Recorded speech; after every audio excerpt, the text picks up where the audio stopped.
হয় না, একটু কথা বলেন না। ওই ঘাড়ে ঘাড়ে আল্লাহ পাক ওই রোগটা আমাকে দিয়েছেন।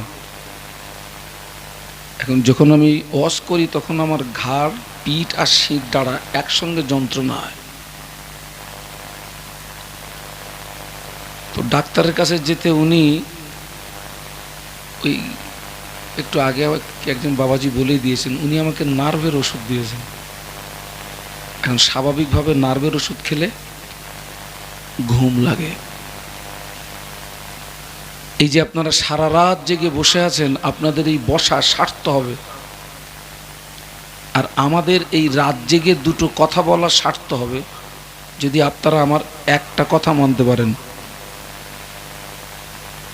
কি কি সারতে হবে বলেছি? 1,20,000 টাকা খরচ করা সারতে হবে, রাত জাগা সারতে হবে, আমাদের দুটো কথা বলা। যদি আপনারা আমার একটা কথা মানতে পারেন, সেটা কি?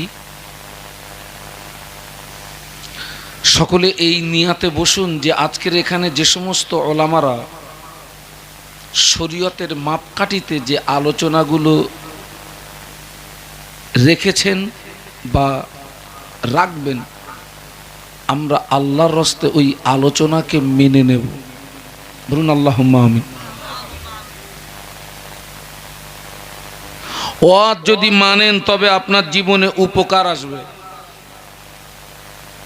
যদি না মানেন, ফুরফুরা শরীফের হুজুর নয়, আমি শাহানুর আলম নই, এই তালদার মানুষরা যদি কাবা শরীফের ইমামকে দাওয়াত করে আনে,